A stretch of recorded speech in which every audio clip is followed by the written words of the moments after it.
Alright mate, welcome to this week's episode of Toby's Tea Time. This week we're looking at fan fret guitars.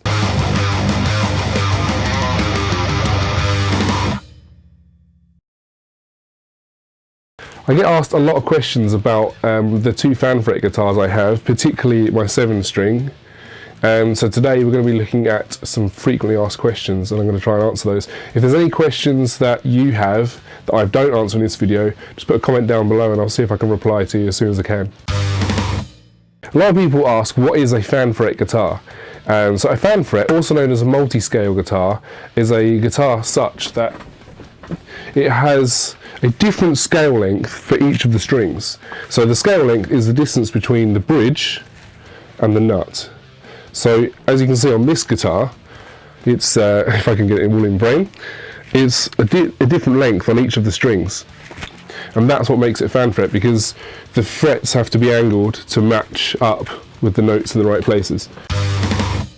So the second question I get asked is, what's the benefit of a multi-scale or a fan fret guitar? If you're wanting to tune lower, to low tunings like drop A or drop G or even lower than that, it makes sense to have a longer scale length, because that means you can tune a lot lower. Because you've got the longer string, it will naturally want to play a lower note. So you can get that still with this. And what makes it better than a baritone is that when you're wanting to go up onto the high strings and do your sort of shred, widdly stuff, it's easier to do the stretches, because on a baritone the frets are that much further apart. Once you start doing stretches, it starts getting ridiculous. The other thing as well is that because the frets are further apart on a baritone, when you go to bend your notes, it's a lot harder to bend up to pitch, because the frets are further apart. You've got to bend further, and especially if you're used to playing on a standard scale length guitar, you're not used to doing those kind of long stretches. But also it's just more difficult anyway. So the benefit you've got is you've got the shorter scale length on the thinner strings, which allows you to do your shred still, and then you've got the longer scale length on the thicker strings, which allows you to tune lower. So it's the best of both worlds. Another question I get asked is, are they comfortable to play? And it's a subjective question. It depends on the person. The best thing to do would be to try one and see what you think for yourself. But personally, I found that after playing for half an hour or so, I don't even notice anymore. It's only really when I'm doing really big stretches down. I've got a song where I'm playing the 1st fret and the 5th fret, and that's quite a stretch. But you soon get used to it, your fingers get used to it. The other thing I find is on this particular guitar, the dots for me are on the wrong side of the fretboard.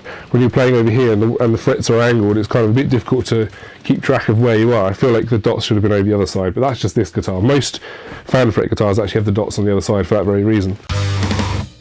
So the next question, are there any downsides to having a fan fret guitar? Why aren't all guitars fan fret?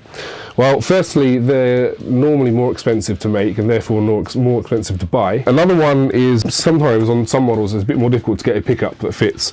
Thankfully with these ones I was able to find EMGs fitting here perfectly, and that's really nice. But particularly if you're getting a fan fret guitar that has passive pickups that are angled, they're a bit more difficult to replace.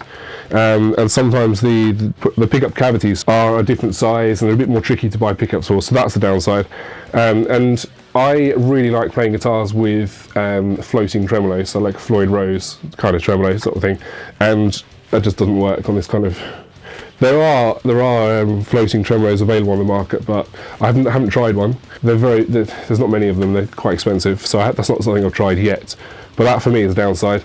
I find that personally a lot of the fan fret guitars are very similar shapes, this kind of super strat kind of shape, and I don't like that shape that much. I've just got this because I had to get the fan fret. There are some other shapes on the market. Keys will do some, of course.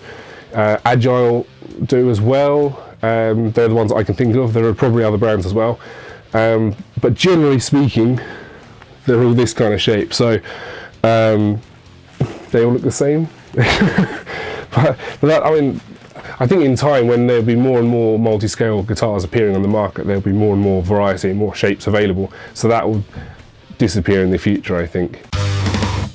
So then, the final question, what is this guitar? This is a Harley Benton, and Harley Benton is the house brand, the own brand if you like, the Tesco value brand of Toby guitars. So they are pretty cheap. This retails at about £150, I think.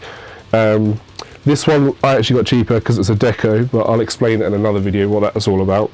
And I obviously changed pickups out, so that added a bit of cost to it.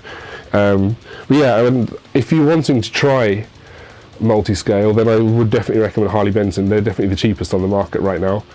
And if you're in Europe, then it's even better because shipping's pretty good as well.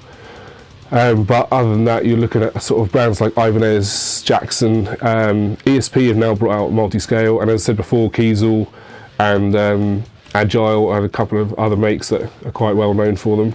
So thanks for watching. I hope that's answered some of your questions about fan fret guitars. As I said before, if you've got any more questions, just put them down in the comments section and I'll reply to them as soon as I can.